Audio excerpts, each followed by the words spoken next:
નમસ્કાર, BN news ગુજરાતીના digital platform પર આપ સૌનું સ્વાગત છે। દર્શક મિત્રો, વાઘોડિયા વડોદરા રોડ પર આવેલ પારૂલ યુનિવર્સિટી તેમજ સિગ્મા યુનિવર્સિટી અને સુમનદીપ યુનિવર્સિટી આવેલી છે। ત્યાં અત્યારે રોડની કામગીરી ચાલી રહી છે। ત્યારે રોડની કામગીરી દરમિયાન 5 કિલોમીટર સુધીનું જે ટ્રાફિક જામ થયો છે તે દર્શક મિત્રો આપ જે પ્રકારે હાલ બીએન ન્યૂઝ ગુજરાતીના પ્લેટફોર્મ પર જોઈ શકો છો।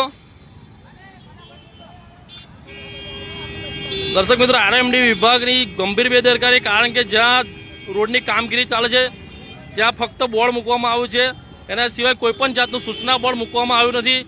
જે પ્રકારે હાલ બીએન ન્યૂઝ ગુજરાતીના ડિજિટલ પ્લેટફોર્મ પર આપ જોઈ શકો છો કે 5-5 કિલોમીટર સુધીની ટ્રાફિકની જે કતારો લાગી છે।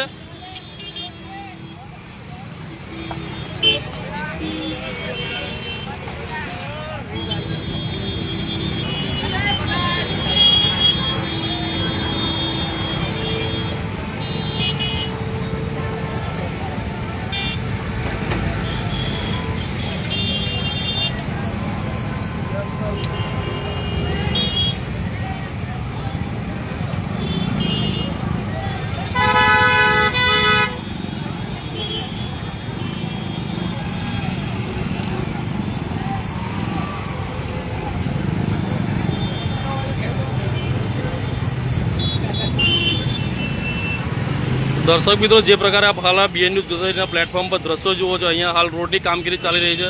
દર્શક મિત્રો, આરએમડી વિભાગની ગંભીર બેદરકારી કહેવાય, જેના કારણે આ ટ્રાફિકની સમસ્યા થઈ છે। કારણ કે જે જગ્યાએ કામગીરી ચાલે છે ત્યાં આગળ ફક્ત ને ફક્ત બોર્ડ મૂકવામાં આવ્યું છે, તેના સિવાય કોઈપણ જગ્યાએ ડાયવર્ઝનનું કોઈપણ જાતનું સૂચના બોર્ડ મૂકવામાં આવ્યું છે। એના કારણે જ ટ્રાફિક સમસ્યા થઈ છે।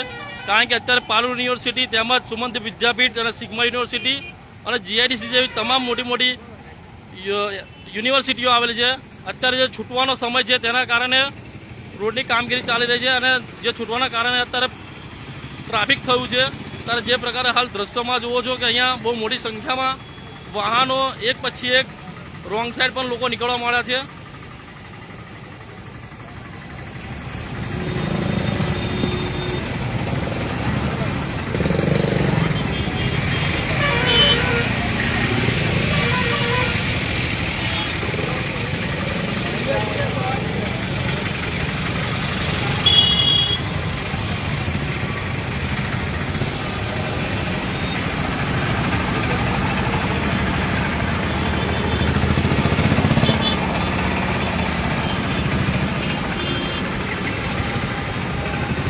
बोलो हिंदी क्या?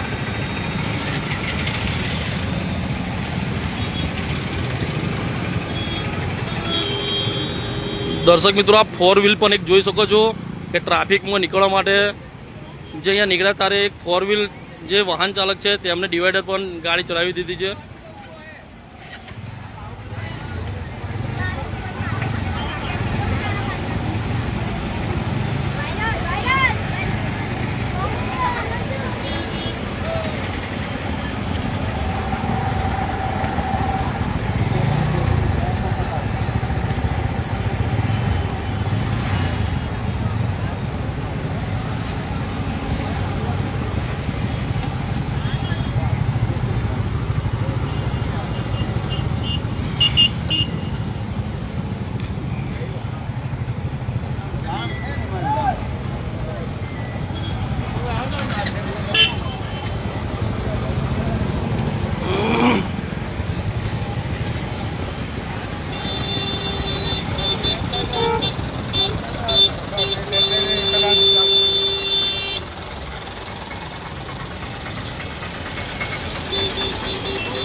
દર્શક મિત્રો, આપ જે પ્રકારે દ્રશ્યમાં જો છો 5 કિલોમીટર સુધીની જે ટ્રાફિકની લાઈન છે તે કદાચ આરએમડી વિભાગના અધિકારીઓને ગંભીર બેદરકારીના કારણ થઈ છે। જો તેઓએ કદાચ સૂચના બોર્ડ મૂક્યું હોય, ડાયવર્ઝન આપ્યું હોત તો આ પ્રકારની સમસ્યા ન થતી।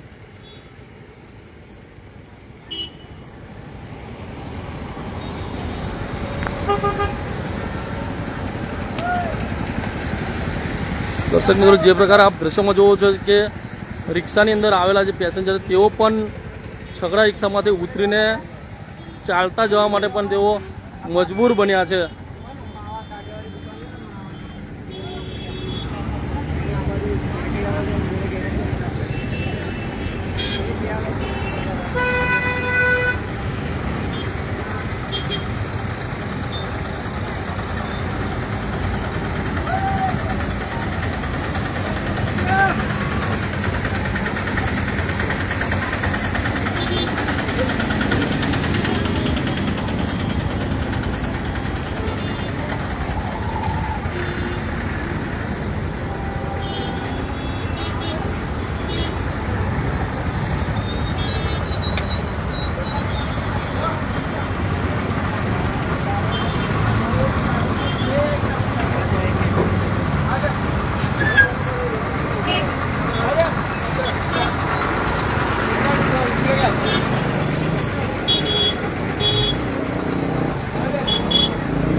દર્શક મિત્રો, આ જે ફોર વ્હીલરો જો છે તમામ ફોર વ્હીલરો યુનિવર્સિટીની છે, જે સ્ટુડન્ટો સવારે ભણવા માટે આવતા હોય છે.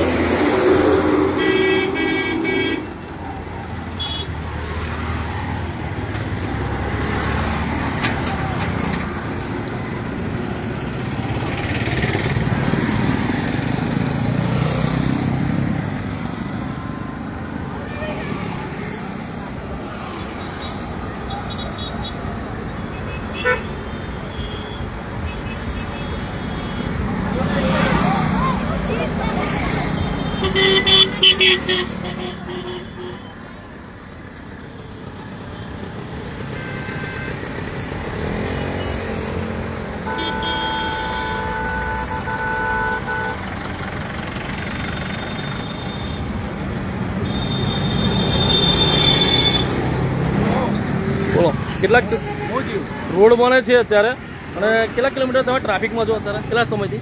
છેલ્લા અડધો કલાકથી. એવું છે? આગળ રોડની કામગીરી ચાલે છે, ત્યાં કોઈ પણ જાતનું સૂચના બોર્ડ મૂકવામાં નહીં આવે, શું કહેશો?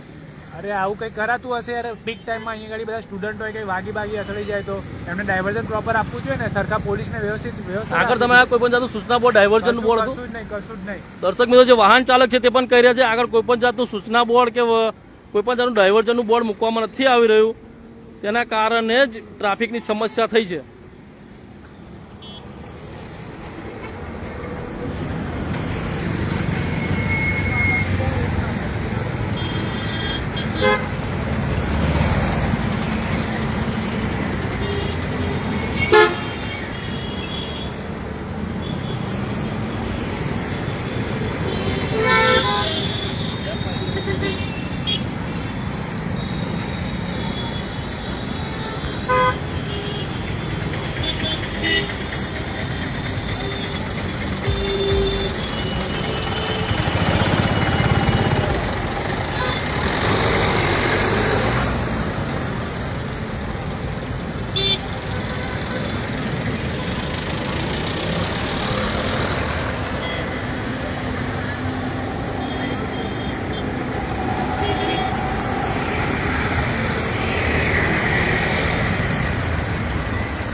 શું કેમ ચાલતા જાવ છો ઇન્ટરવ્યુ આપો ટ્રાફિક જામ છે, શાના કારણે ટ્રાફિક જામ છે? આગળ રસ્તો ખોદી નાખ્યો. તો આપણને કોઈ સૂચના બોર્ડ કે કોઈ આપણે જો ડાયવર્ઝનનું કશું કોઈ નથી આવતું. તો તમારી ગાડી એટલે ચાલતા જાવ છો?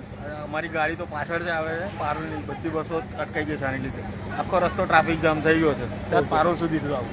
દર્શક મિત્રો, પારુલ યુનિવર્સિટી ટ્રાફિક જામ છે. અત્યારે જે વાહન ચાલકો છે તે પણ પોતે કહી રહ્યા છે કે કોઈ પણ જાતનું સૂચના બોર્ડ કે કોઈ પણ જાતનું ડાયવર્ઝન બોર્ડ મૂકવામાં નથી આવ્યું અને તેઓની ગાડી પણ ટ્રાફિકમાં ફસે છે. ત્યારે વાહન ચાલકો એક એક ઉતરીને જોવા જાય છે કે શાના કારણે ટ્રાફિક થયું છે. પરંતુ હું તમને જણાવી દઉં કે આગળ જ્યાં રોડની કામગીરી ચાલી રહી છે વડોદરા વાઘોડિયા રોડ પર, અને ત્યાં આગળ રોડ ખોદી દેવામાં આવે છે, તેના કારણે જ ટ્રાફિક થયું છે.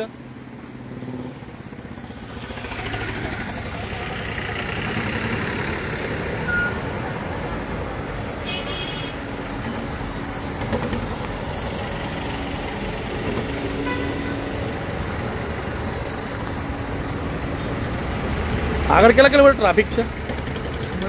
કોઈ સૂચના બોર્ડ ડાયવર્ઝન એવું મૂકવામાં આવ્યું છે? આગળ રોડની કામગીરી ચાલે એના કારણે ટ્રાફિક થયું છે.